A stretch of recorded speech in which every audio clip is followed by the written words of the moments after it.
சொந்த நாட்டையே ஒரு கூட்டம் அபகரிக்குது. சொந்த நாட்டிலேயே இருக்க முடியாத அளவுக்கு ஒரு நெருக்கடி ஏற்படுது. ஸோ வேற வழி இல்லாமல் அந்த நாட்டை விட்டே வெளியே போய் வேற ஒரு இடத்துக்கு போய் காடு மலை அப்படி இப்படின்னு சுற்றி மறைஞ்சு வாழ வேண்டிய ஒரு சூழ்நிலை ஏற்படுது. என்னடா இப்படியே ஓடிக்கிட்டு இருக்குமேன்னு சொல்லிட்டு தன்னோட நட்பு சக்திங்க கிட்ட பேசி ஒரு பெரும் படையை திரட்டிக்கிட்டு அதிரடியாக ஒரு போரை நடத்தி அந்த நாட்டையே திருப்ப மீட்டு எடுத்தது யார் தெரியுமா? நம்ம கொள்கை தலைவர்களை ஒருத்தரான ராணி வேலு நாச்சியார் அவர்கள் தான்.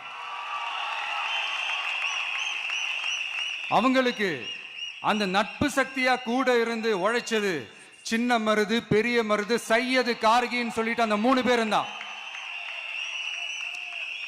ஆங்கிலேயர் படை, ஆற்காட்டு படை மாதிரி அந்த 2 பெரும் படையை அடிச்சு துவம்சம் பண்ணிட்டு அந்த நாட்டையை திருப்பி மீட்டு எடுத்தது வேலு நாச்சியார். அன்னைக்கு இருந்த ஆங்கிலேயர் படை, ஆற்காட்டு படை மாதிரி இன்னைக்கு என்னென்ன படை இருக்குதுன்னு உங்க எல்லாருக்குமே நல்லா தெரியும். அதனால அந்த 2 படை மட்டும் இல்ல, இன்னும் எத்தனை படை வந்தாலும் எதிர்த்து நின்று ஃபேஸ் பண்றதுக்கு ஒரு நல்ல தலைமையும் இத்தனை சக்திகள் என் கூட இருக்கும் போது, இத்தனை சின்ன மருது, இத்தனை பெரிய மருது, இத்தனை சையது, கார்கிகள் என் கூட இருக்கும் போது நம்ம நாட்டை நம்மளால மீட்டெடுக்க முடியாதா?